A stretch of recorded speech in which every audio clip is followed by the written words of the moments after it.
Welcome to Culture Before Content.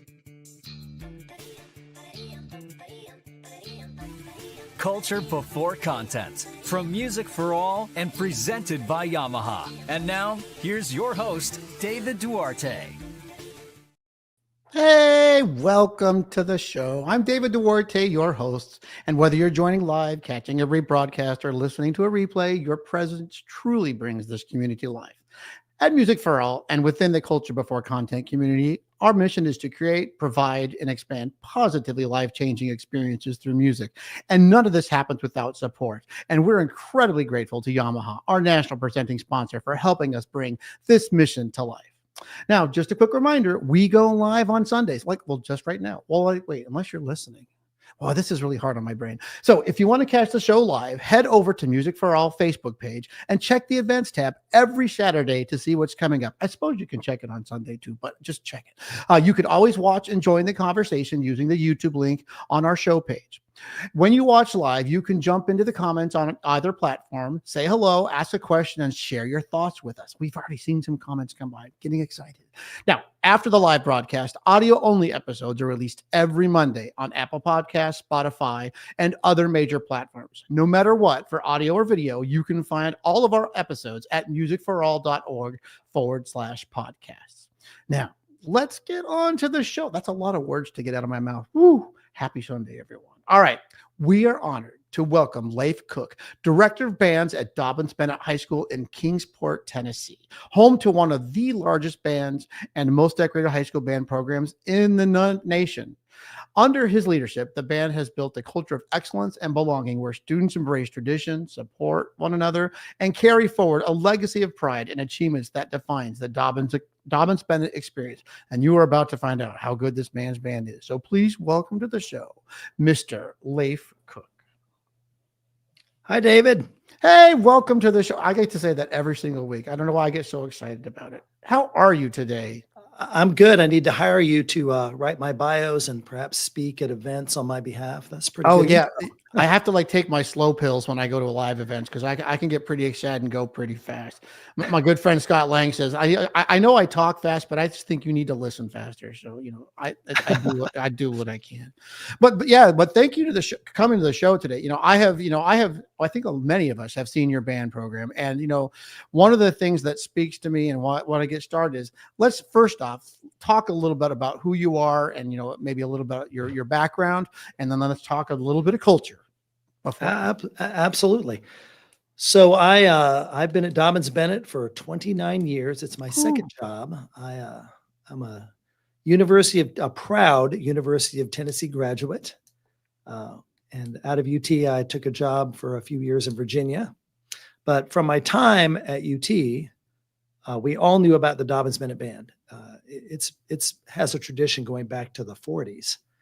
And so I remember being a student at UT and hearing the Dobyns-Bennett band that even in those days, in the 80s, it was a incredible band program.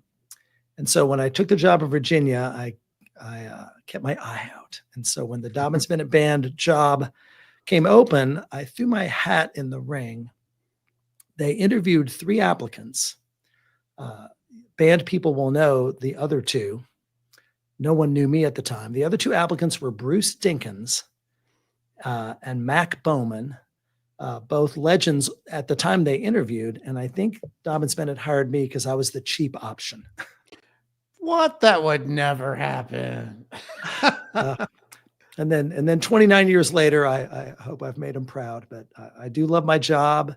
It's a one high school community, just a tremendous place to live and work and raise a family. And so here I am 29 years later. Yeah, maybe we should expand on that. Do you know how many people live in Kingsport, Tennessee? Yeah. Sure. It's 50,000 people. It's not a suburb of anywhere. It's one of those rare sort of large cities that isn't a suburb.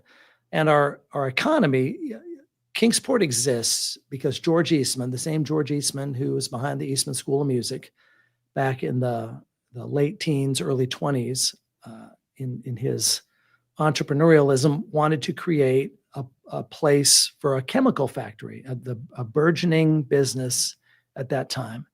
And so he found a place where there was a river and railroads where they could combine the water to produce the chemicals and the railroads to ship the product.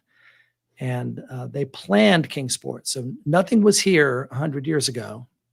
And they planned the city. And Kingsport has a neat, I could go on this forever. George Eastman was someone who, of course, obviously loved the arts. He hired Columbia professors to plan the school system in its inception. Kingsport was the first city in Tennessee and probably one of the first cities in the South where every elementary school had a dedicated music teacher at its inception, long before that was a thing. And so it's been a community that has loved the arts and in a neat way, specifically band for a really long time. So the economy is called Eastman Chemical Company. That's the major component of our economy. Well, let's talk a little bit of Dobyns-Bennett here for just a sec. So, let's talk about your band program, because one of the things I want to get onto is like, you are in a city that's away from everything. It's not, and it's something that's a ability to build around a community. And then the product that you have has been built, obviously through the hard work and dedication of, yourself for 30 years. I'll just kind of round up from 29 to 30, just going to make it easier. I don't appreciate that, actually. Well, I'll take it. Well, but what I'm saying is, how does one build a band program in a community such as yours? Talk a little bit about your band and what your band program looks like, and then maybe we'll talk about that culture. We have a lot of kids. Dobyns-Bennett hovers around 2,000 students. So we're a 3A band in the BOA world.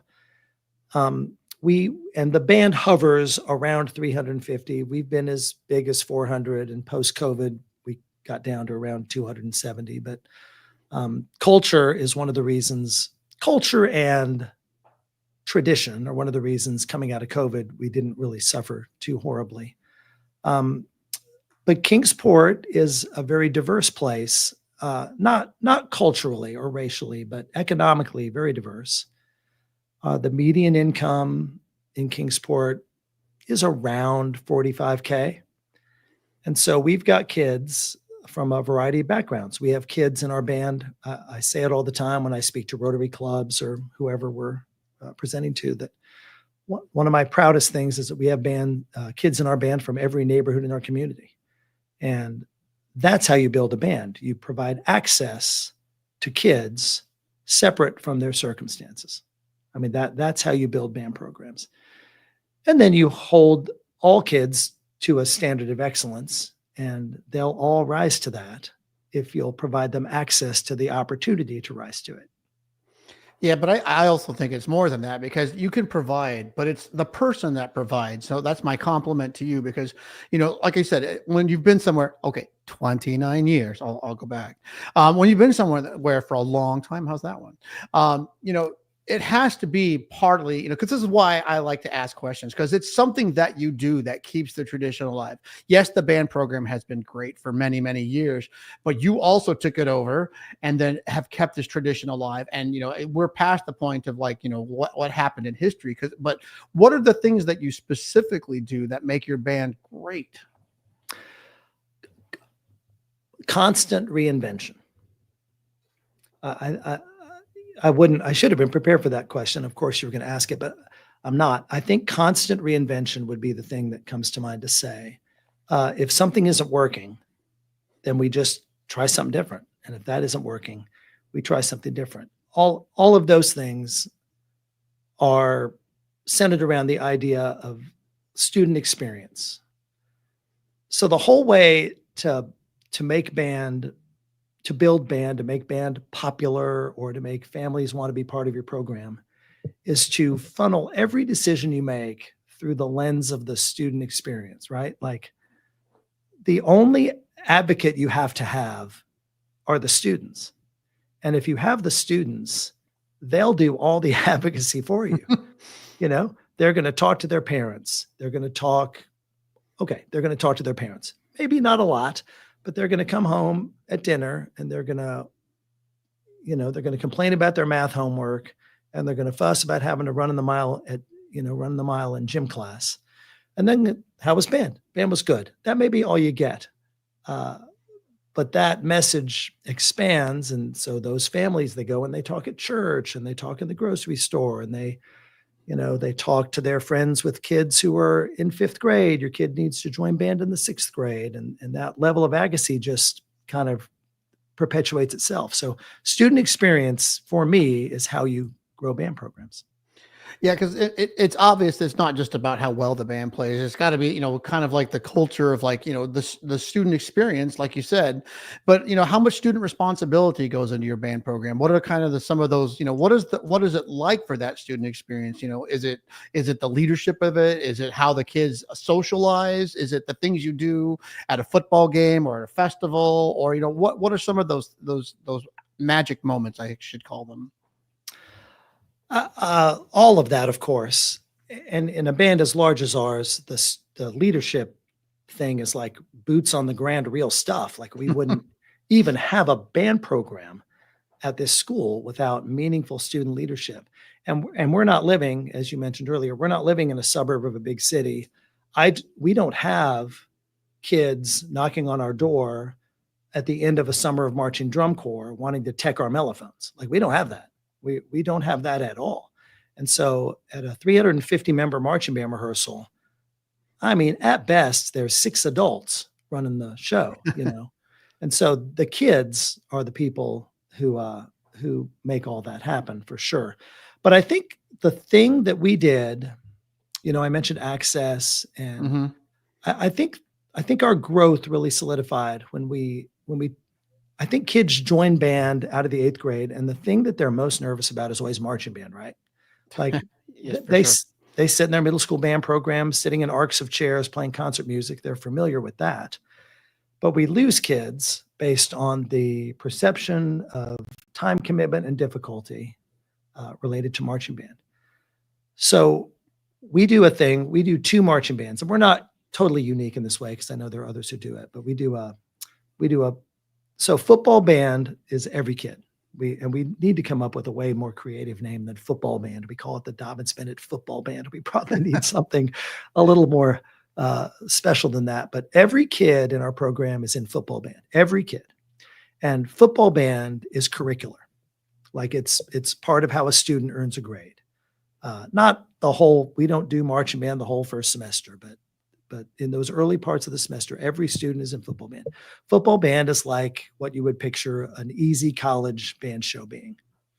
And the best the football band ever is, I probably shouldn't say this on a podcast, but really the best the football band ever is at the end of band camp, And then we just do our best to keep it alive through the season. But what that does is it provides a low time commitment marching experience for every kid in our program. And so once we went down this road, the coaches of fall sports, the gymnastic coaches in our community, the people who are doing all the lesson stuff, they give our kids that one Tuesday a week to come to football band practice. And so every kid can do that and get that sort of marching band experience at a low time commitment level. So then out of that 350 person football band, we invite about 230 to be in the high time commitment competitive band. So once we did that, we got all these athletes who were coming out of middle school and quitting band. They all said, well, I'll try it. It's low time commitment. And what we've also found is sometimes we get them, they try freshman football and band their freshman year. And because of the community we've created, a lot of times those kids come our way their sophomore year. And so, I'm going to build this one, but you said you had 6 members on your staff. How do you go about getting staff from where you are? Because that's always one of the things I think of, to someone who's out there in a community that's not large, how do you get staff when like you said, you're not close to any university. And that's usually the number one way to get, staff members or like that. How do you find staff for your band? Well, sometimes we don't,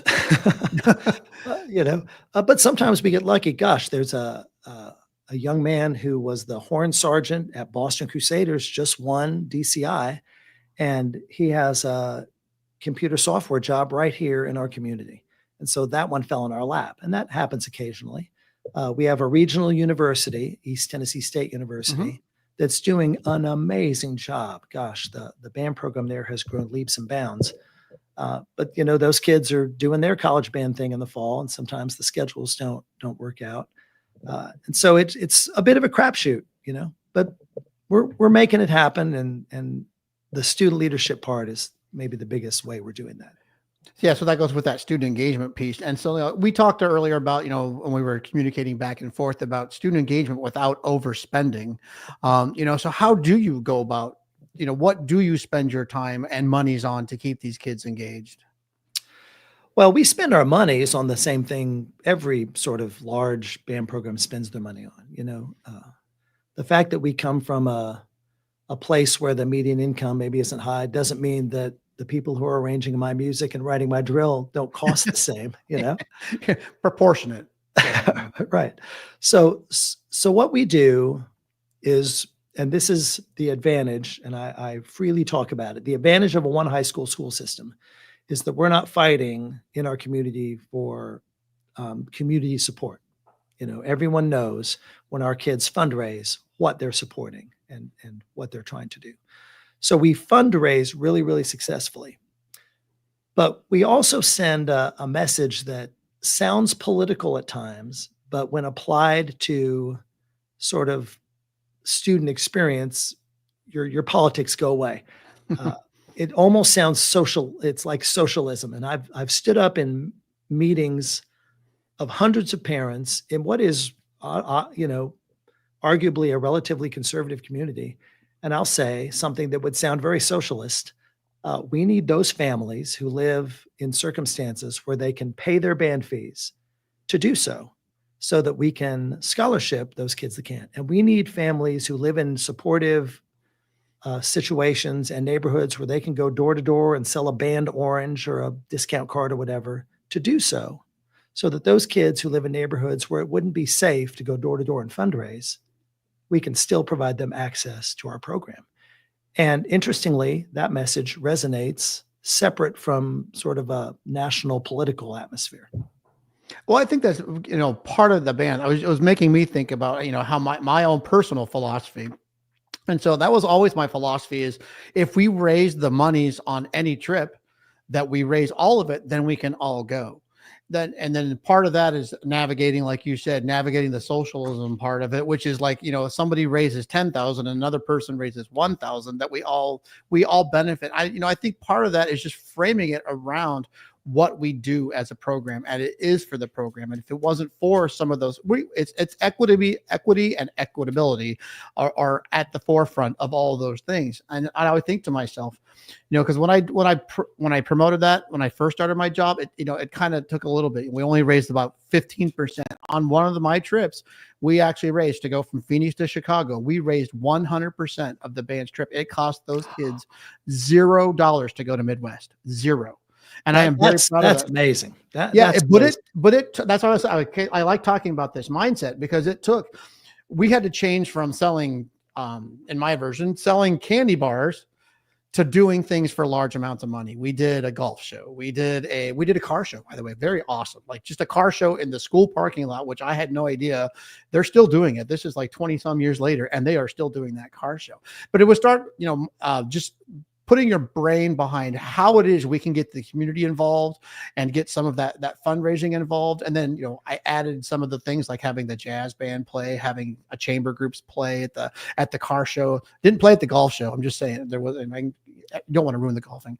But that mindset took a while, and it took the parents a little bit to get going. But once it got in place, that was the place. Everybody goes, we all work.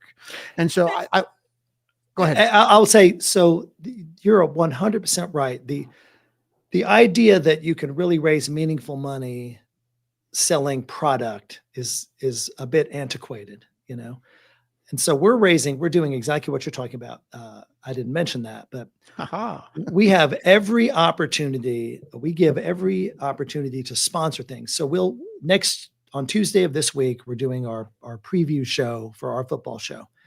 And we sold the opportunity to sponsor that show to an area business, so $3,000 for that. We'll do the same thing when we premiere our competitive show, and another business will sponsor that for another $3,000. it wasn't that long ago where the local healthcare conglomerate gave us money to switch. This is years ago. Everyone does this now, but back in the day, and you'll remember this because you and I are of the same generation. At halftime, you used to give the kids Cokes. You'd have coolers of Cokes and Sprites and whatever, which is awful to think about. When we made that switch, the local healthcare organization paid us money to switch to water, and then we advertised the fact that this was their idea, and we made money off that. So there are a million ways to leverage your students' success and the exposure of those students to raise money for your kids' program. 100%. And I guess it's my hot take, and I encourage everyone out there to think big for the purposes of raising those monies. And, because it's that whole thing of like, you can, how many candy bars can you sell before you burn yourself out? And, and how many large things. I would love, like, I wish there was a collection somewhere of, these are the things that we did that raised X amount of thousands of dollars. We've all, because that's, how do you think I do it? I find out what other people do and I say, that's a great idea. Let's try that. And so I wondered if there's any big ideas that you've had over the years that kind of speaks of your program. Like, is there like donation fundraisers? That's always one that I when I'm doing a program, that one's always a good one for the community. But are there any other big fundraisers that you've done that have been meaningful? Several. We did the crowdsourcing thing is like a no-brainer. Yeah. There's a trillion platforms out there that'll raise you easy money. And so we do that. And when you have a lot of kids, that usually goes pretty well. We did one that ended last week, and unbelievably, we made $80K on a. Wow. Yeah. Or the kids raised $80K. That wasn't our portion necessarily, but really successful. But I think using excellence and tradition to leverage opportunities is that's the language. So next year, the Dobyns-Bennett Band turns 100 years old. Wow. And it is our goal to raise, and my years at Dobyns-Bennett are closing. I won't be here, forever. And the person who replaces me, he won't have 29 years of relationships that gives that person access to, the players in a small community that can give you access to funds or make donations. And so as my window closes, we're trying to raise maybe a couple $1 million to put into a foundation, and using the anniversary, the 100th, the centennial of the band program as our opportunity to create exposure towards that effort, so that there's money in place that can fund the band off the interest, while a new director in my seat creates those relationships, over time. That's incredible. That's one of the things I always think about is, when you leave a place, you're trying to leave a legacy as opposed to just, retiring or changing jobs. And, the legacy that you have behind is, I do not envy the person that has to follow all of what you do. And for those listeners, there's a picture of his Rose Bowl band, one of the Rose Bowl bands that came on earlier. And I just think to myself, it's just beautiful to see that many students in that, that sea, there it is. That sea of red and purple it's just a beautiful picture. And you must be so proud of your band program. I am, but band is such a weird thing, isn't it? You think about the band profession has created lots of opportunities for directors to receive accolades, and I'm often uncomfortable with that idea. And who doesn't love recognition? Of course, we work hard. We're putting in so many hours. You love the recognition, but I think about my colleague here at the school who maybe teaches AP chemistry and has incredible AP chemistry scores, but she never stands up in front of the AP chemistry class and takes a bow while people applaud her AP chemistry scores, And so it's such an odd thing. So I look at that picture that you've displayed, and to me, that's like 360 awesome kids and families and neighborhoods and church youth groups. And I just down the list, it's all about community. It's not about me. Was happy to be the person who made it happen. And I'm not trying to be, pithy or dismissive of my role in it. No, but it's not what I see, Yeah, and I understand that, but I'm going to say it's you because that's, as I say, it's the person in charge that makes the difference. Because if it wasn't, and of course, there are several people that would be, I'm not saying just the same, but I'm saying that's the role. That's why, that's why I said why you are here today, because it's that culture that you've built. And then the neat thing that you said, that culture you want to keep even when you retire. So what do you got, about 29 more years before retirement? I mean, you're halfway point. And so I'm sorry, I'm just going to keep teasing you. So then, but I want to get to the second part of the band, which is what, a lot of us come here for. So one is, I always say this, research the band, those of you out there listening and watching, and ask this man questions later when we get to that part of the show, because what you want to do is capture that. We're all trying to capture success. And I don't care if that success comes from accident or purposeful or from others or an idea, but your band performs at such a high level. And that's, the part of the aspect I'd like to switch over to is what are those things? Because it's one thing to have a band of 390 people, but what is the skill set? How do you build that skill set? Where does a kid start with skill set, and where do you take them, and maybe a little bit of culture about, that the teaching that you do in your program. So how do you get your kids to play at such a high level? Well, and you use the word success, and it's sort of by what definition success, right? Like what does success look like in our profession? We get really caught up in I see all the time, our friends who are on social media. Oh, don't go there. Okay, I'll stop. I'm kidding. No, I'm kidding. But are you teaching for, how much are you thinking about our community, the band community, versus how much you're thinking about your own school or, your community locally? And I think a lot of band directors spend a lot of time thinking about our community of colleagues and perceptions across that existence. And there's you really don't get anything from that,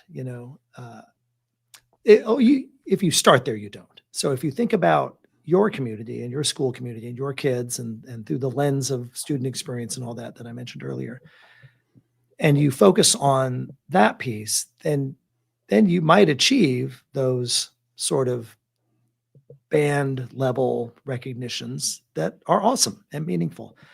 For me, it's to answer your question, I've evolved. So as a young teacher, I was super chasing the stuff, big time. I played Midwest when I was way younger than I should have been to play Midwest. I was just checking the boxes.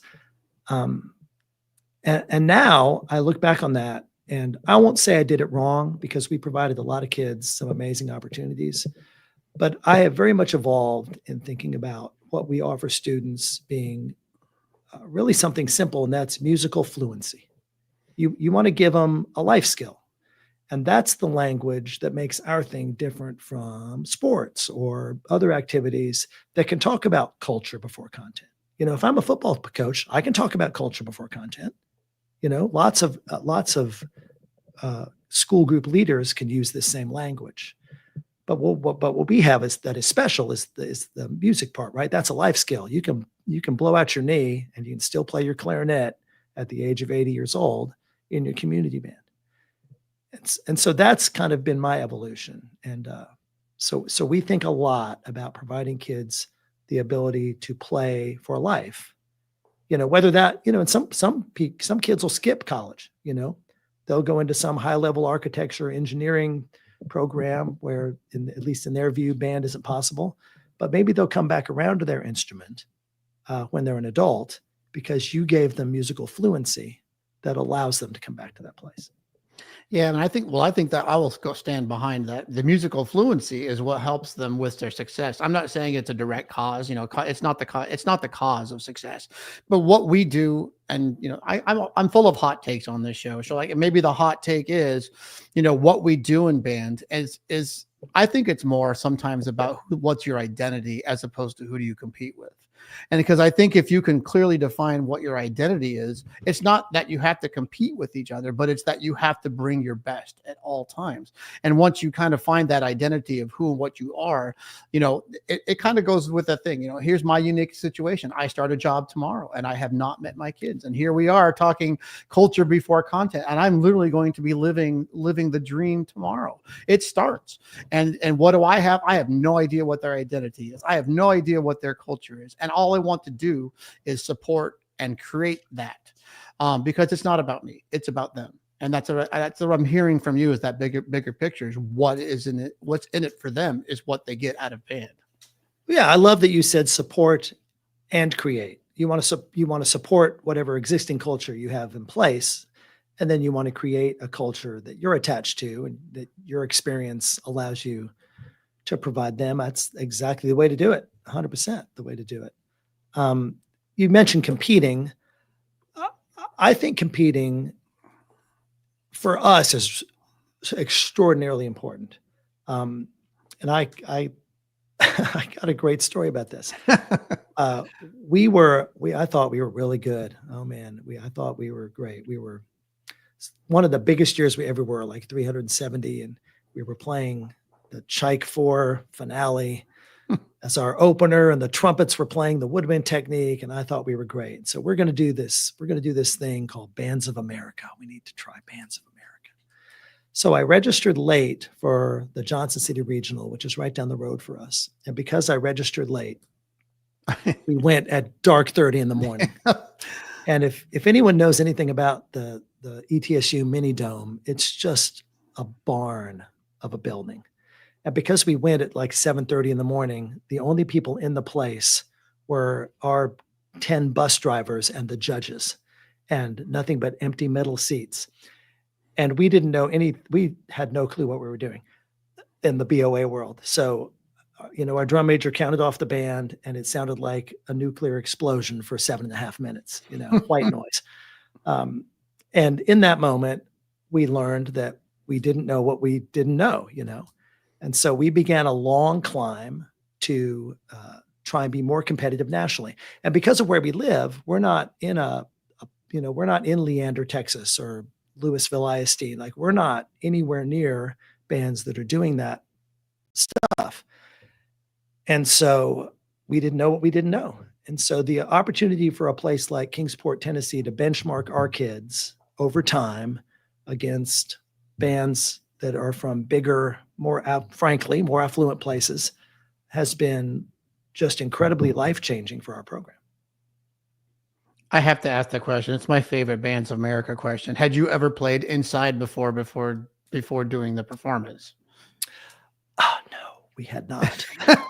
That is the funniest Bands of America story, because I think that goes back to like my high school band director, Bud, if you're out there and listening, gave the best advice: always play to your room. And I think that's where that statement for me ever resonated most, was the first time you take your marching band and play indoors. And you're right, because if you have never made the adjustment to playing with with a roof, it can be a quite bombastic experience.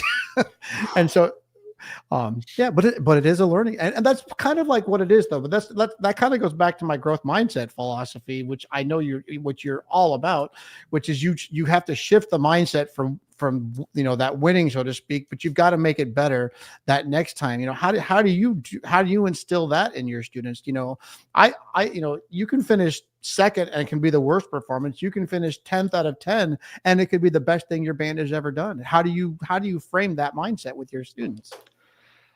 I mean, it sounds cliche, but you're always trying to just be better than the Dobyns-Bennett band was yesterday, right? That's all you can do. And we tell kids all the time, and I think I probably stole this from someone, I don't remember who, but there is no defense in competitive marching band. There's only offense, right? You can only be the best version of yourself. You can't, sneak into the band room at Wando and break their reeds before they come out. There's no defense. And so all you have is to motivate kids towards excellence, teach them the value of the work, and just be the best version of yourself. And authenticity, and you mentioned identity, and I think that's a great word. I also like the word authenticity. being authentically your own program and not trying to emulate someone else. I think our profession really suffers from that. And not at my level, but I think there's a lot of programs who are trying to get better, and they end up comparing themselves. They're like keeping up with the Joneses with the wrong Joneses, Yeah, that's kind of like the philosophy. If you only have 32 people in your marching band and you're going to go out and compete against you're not competing against a 320 piece marching band. You're competing with yourself. And as I know it as a former administrator, bands, it doesn't matter the size of the band if the band plays well. Bands will get recognized for how well you play with what you have, just as much. And I think of that all the time because, I always, I used to run these festivals and people would say, well, how can we compete? And I'm like, the rubric is there for you to show benefit of what you have, not who you aren't. And I can't, I think of that all the time and of like, be the best that you can be for your program.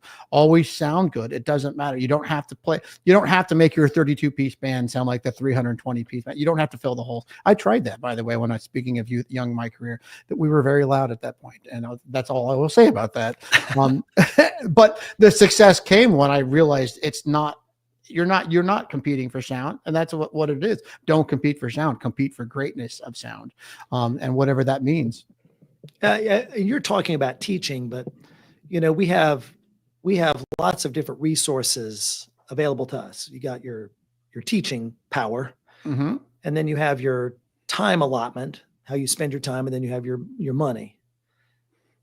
And I think the money and the time are the places where people maybe go wrong more often. Ooh, I got a hot take. I think music is the easiest part of our job. I have to dwell on that. I think about that for just a second, because you just hit the nail on the head for me, which is the finance side, the busing side, the secretary side, the room side, the making kids happy side, the leadership side, all the things that you don't study in college. And for us, that's been a while. I think those are the things that we've had to learn on the road. And I think that's what we've learned in our journey is we've learned those things. And now it's really hard to look back when it's been 40 years since high school, literally 40 years since high school. But how much have you learned on the way and on this journey about the things that we talk about? But I still think music defines you as, that's why you're a band director, maybe. Like music was part of an important part of your life. But how do you learn all these other parts of your job? Because I think that is also where we go wrong, is not spending as much time or the different amount of time to do that just as well. I'll actually argue with you a little bit on this point. Sweet. I think that, so we come out of college, we have our major instrument, maybe you had a minor instrument, and you had some brief classes about instrument pedagogy, but you really don't know anything. You don't know anything. You don't know an alternate clarinet fingering or a flute trill fingering. You don't know any of it. Learning that is very academic. Managing a budget, that's like sort of pass fail, and so I actually think almost the opposite of what you said. I hate to argue with you, David, but like, I think the pedagogical teaching piece is the hardest piece, and the piece that frequently gets let go in the moments of trying to manage the budget and schedule the buses and all the things you mentioned, and so resource allocation. If I'm teaching in the rural South, and I've got my band of 32 kids that you mentioned, what I need to do is read a book about alternate clarinet fingerings and flute trill fingerings, right? But I think what sometimes happens is instead I watch a video of Hebron, Texas, and I try and figure out how to get there, So instead of subsidizing private lessons or buying school-owned plastic clarinets, because I live in a community that's low income, I buy speakers and mics to amplify my 32 kids. And I don't know it's a shortcut. It is a shortcut. But to your point, teaching the kids to play better is always the way. Yeah, but I'm going to go back. I'm going to argue back. This is fun. I like these kinds of things because I think maybe it's not necessarily, and I get, it's the kind of funny thing. We use English to converse and it doesn't always communicate what we think it does. And so, like you said, the pedagogy piece, but I'll say this a lot of times, and in my experience as administrator, too many people focus on the performance and not the pedagogy, not that they don't have it or don't have the work on it. And so that's where I'm going to argue back, where I say I think we have the tools in our shed. The problem is we're going to Home Depot and getting the Coke out of the thing and leaving with a Snickers bar, which is also excellent. And okay, so I 100% agree with that.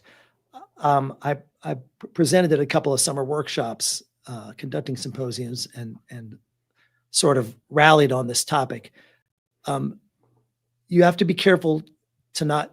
Your job is to teach kids, not pieces, right? Your job is to teach kids to play their instrument, not to teach pieces of music. And I think that's what you're saying. And that is where I'm going to say, how do you create awareness for those? Because I caught myself in that mindset early in my career and had to focus. And I always think to myself, and goes back to the teaching side of it. Here's the piece of music I'm going to perform. What does it teach? And it goes back to that whole thing. The study of music is almost harder to me than the actual performance of it, because it's not about that piece of music. It's about what it takes to get a bunch of kids in that room to play this piece of music, whether it's marching band, jazz band, concert band, percussion ensemble. It does not matter. And that's why I always say the music part, I guess, that's not my good way of saying it. Music part to me is what it sounds like. And we can go out and produce that, but how many people can do that pedagogy part? I think that's how do you get people to learn to focus on that pedagogy part? That's what I'm saying. Yeah, I agree with that. And I think it sort of goes back to what I was saying about living in our community of band directors, right? So you're picking your program for festival, what you and I called festival. Now it's called lots of different things, but concert performance assessment. I don't know. I've lost track. Large group performance assessment, but you want to be impressive. You want to show that you can teach the hard music. And so what you end up doing is doing harder. You do less literature because you're over programming your kids. So you're not scaffolding their skill set to get them to the piece. Now, I don't want to say you're rote teaching. I guess that happens. Hopefully it doesn't, but do more easier literature is the simple answer to me. Do more easier literature. And over time you increase the difficulty. God, this is one of those conversations I think I could have for like forever. Because I always say this to this. It's not easier literature. I mean, it is. Don't get me wrong. It is easier literature, but it's developmentally appropriate for your ensemble. If you're trying to play, I don't have an example piece. If you're trying to play Lincolnshire with your band and you're right about a grade 2, it's not that the music's easier. It's where your band is, but where do those skill sets, where does that pedagogy come from once you get there to meet it at a grade 2? To get it to me, it's like I'm going from grade 2. My next goal is 2.5, not 5. Right. 5 is my. I also think I have goals. I have dreams. They don't seem to match, but I'm much better now in my older life on setting goals as opposed to chasing dreams. Yeah, concert performance assessment festival is like a really great thing for young teachers, because there is a forged in the fire sort of thing where that your teaching's on the line. And so, but I do think there comes a point where that becomes less important for a program and maybe for the development of kids, just the specific event of concert performance assessment. Once you figure out how to get a 1, I mean, I think most teachers can replicate that. You've got enough years in the game where you can choose literature that you're going to be able to pull off, and how to manage rehearsal time, and you're going to get it done.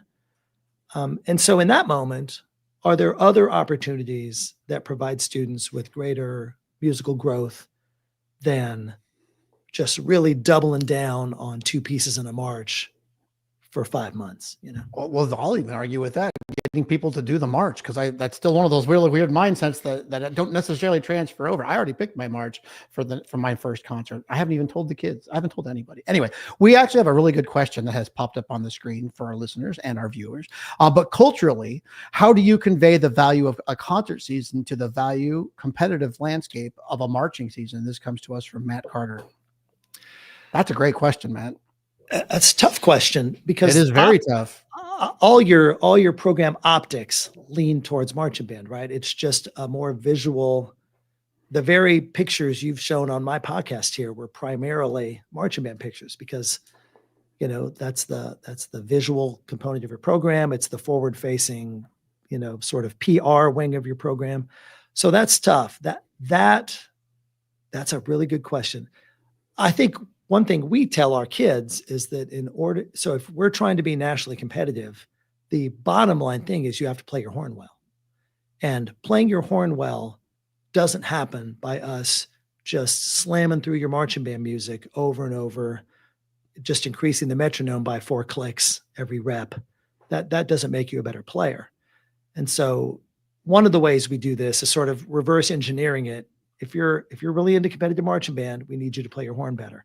Well, if you play your horn better, you suddenly realize there's a sort of different emotional context to concert literature. It's not the same.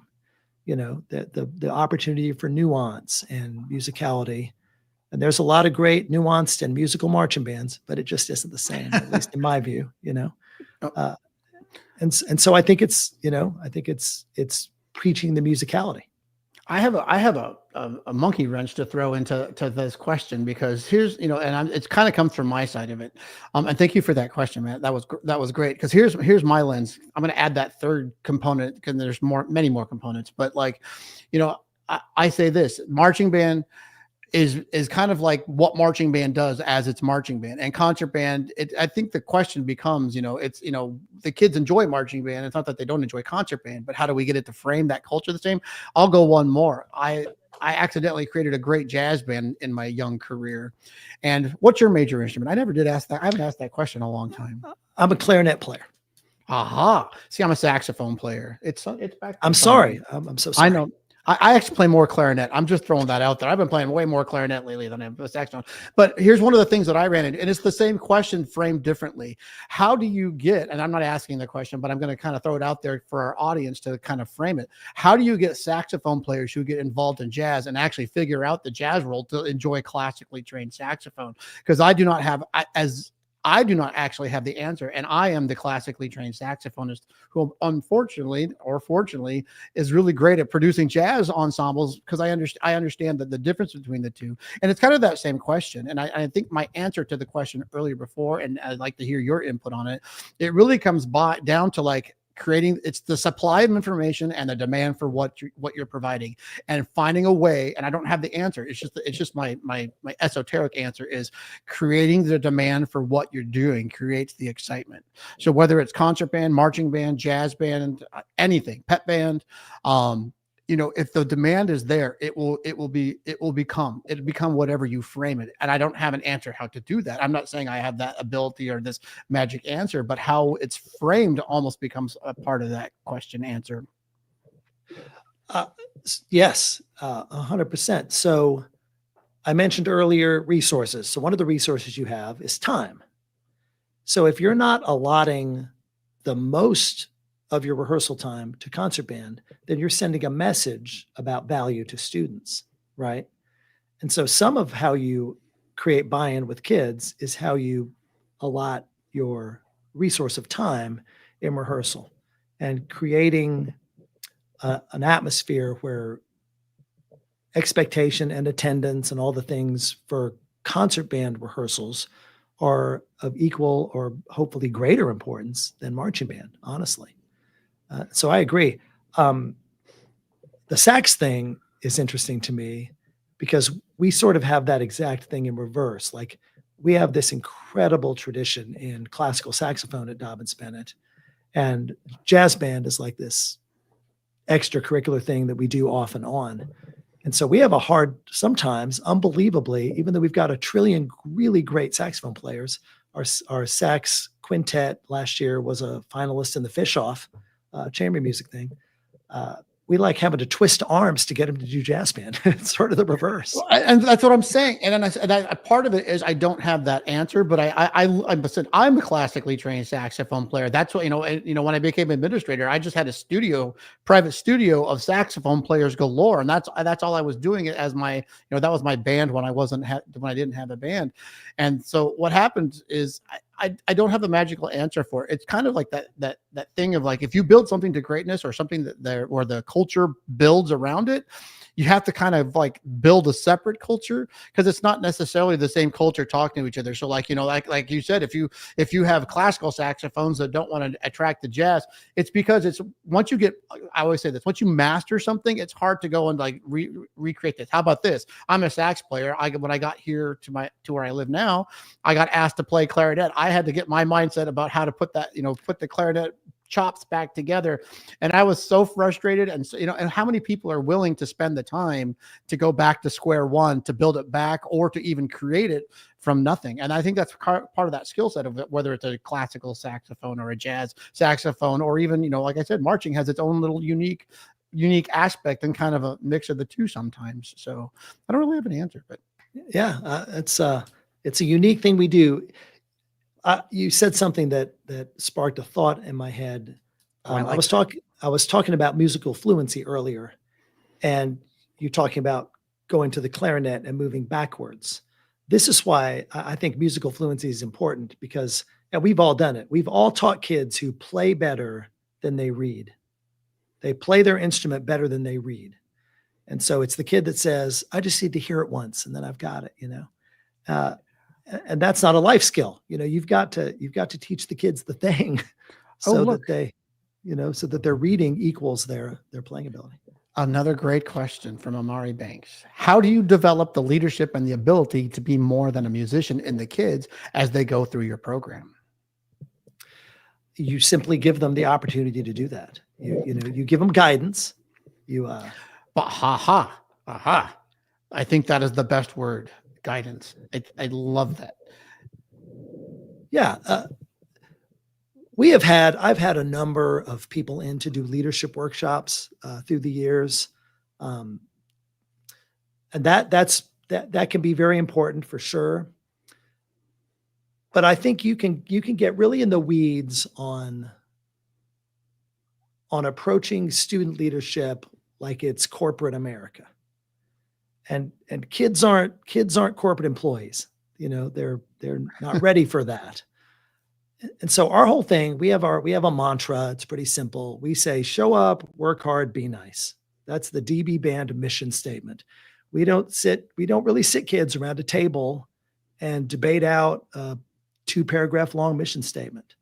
I don't think I won't say they're not ready for that, but I would rather dictate some of the culture overarching concepts and then let them weigh in under the umbrella, because they're not always ready to be in control of the creation of a mission statement. Well, I want to quickly answer her question from my standpoint for a little bit, which is like, I think one of the biggest benefits I have of student leadership is always framing it how it works outside of band. And that's one of those things that I believe, and I have my weird biases on instruments. Like, I think if you can play piano, because I am not, there's one right there, but I am not the greatest at it. But what I'm saying is the piano skill, if I practice piano, I feel that's a whole mindset, a little bit different than the recorder that I did in third grade. What I'm saying is that amount of skill, it takes training, it takes practice, and it's more than just the practice. It takes understanding, it takes study, it takes the willingness to fail, the willingness to succeed. That's a long topic. Willingness to succeed, that is a long topic that I can go on. So, but I think when I'm always saying this, when I'm doing something, framing it to real life, is because it is real life. It's that causality thing. It's not that band makes you better at X. It's that you are X, and this is how, maybe these are the steps that helped you get there. And this is why, why is it then when people ask for like a good person in your band program, you're like, you got your drum majors, you got your student leadership. When people want leadership or great students from your program, we as band directors feel that we have all those people in place. And I have that bias, hey, if you're looking, and I'll go out to the community and say, hey, if you're looking for somebody for this job, I have several students that are great at it. And I can tell you and it's always, to me, define what that skill set. This student is meticulous. This student knows how to go from point A to point B better than others. This kid knows systems process and doesn't know that. This just, everyone has its huge admirable skill set, and maybe that's why they're the great clarinet player or the good trombone player or the good tuba, or they have that because it's their personality has influenced who they have or who they are and who they've become. And even more so, like we don't do a good enough job of crafting the value of band as a workforce development thing. Right. So our sponsor, Yamaha sponsors this thing. Marcia Neal with Yamaha has written an amazing article about this, but we're really good at advocating for the arts and band because it makes you a great student. It gets you a great score on the ACT and the SAT and gets you into the college of your choice. But that only resonates with a certain portion of our population. But there's a whole lot of people out there that are really concerned about putting people out of high school directly into the workforce. And band does that better than anything. You said it, employers want band kids. Employers they want just band don't kids. know it sometimes. So sometimes you just need to go tell them. Yeah. Oh, yeah. This is probably our last question of the day. But I do want to address it. Mr. Sharma, I believe I know you. What is your philosophy when it comes to attendance and absences in your band and ensembles as a whole? I'll let you go first because I actually have a very, very hot take on this one. Okay. So there are components of band that are curricular. And so if it's a curricular component of our band program, that's anything related to concert band. And as I mentioned earlier in the podcast, our 300 every member football band, those are mandatory events and a grade is attached to such.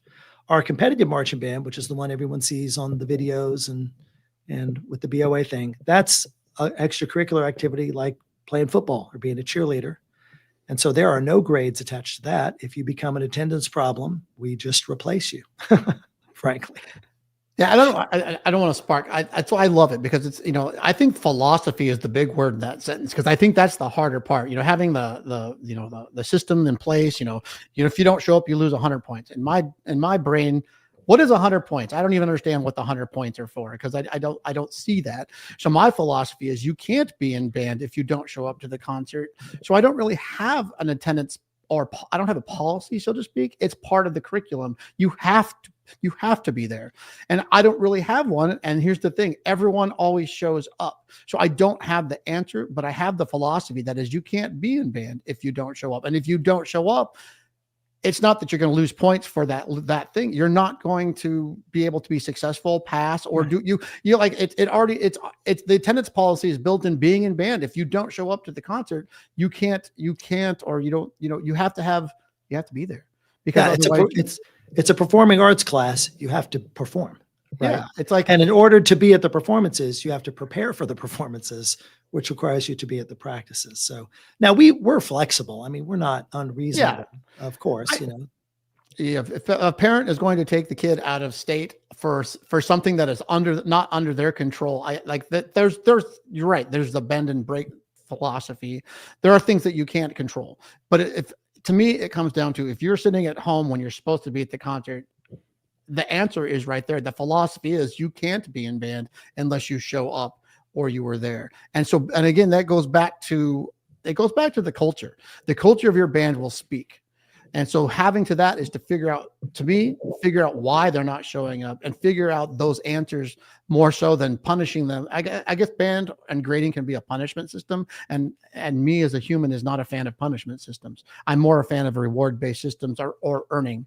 And so I think that's my philosophy is how do they earn the grade, not how do they get punished for not showing up. So kind of put the mindset behind why somebody wouldn't show up or why the attendance is bad. And sometimes, by the way, the answer is actually justifiable. And those are some of those things that we don't see. I know that's like 1 in a million, but there are those cases. But I think the philosophy I mean, sometimes those philosophies are driven by a community too. You have to be a community realist Yep. You can't, if you live in farm country, you can't have, stacked rehearsals when they're bringing in whatever the crop is in the moment. You got to be smart about your community's realities too.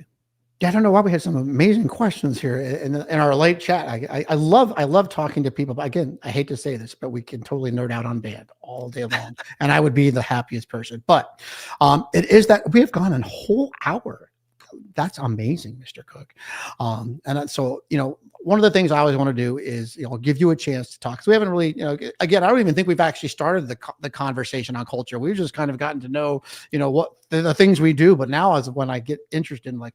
Everyone needs to come back a second time because then we have our thoughts in place and we know what we're thinking about, and the 100 things we should have said on the show can come back. But here's my thing. Usually I have people center their final thought around culture, what it means to you. But you are welcome to have a final thought of your own, because I really appreciate you're amazing. Your brain works like none other, and I could sit and talk to you all day. What are your final thoughts? It could be culture, it could be anything. I'll go culture. I'm not prepared for the question, but I think I can wing it enough after having taught a lot of years, but not 30 years here, only 29. Only 29.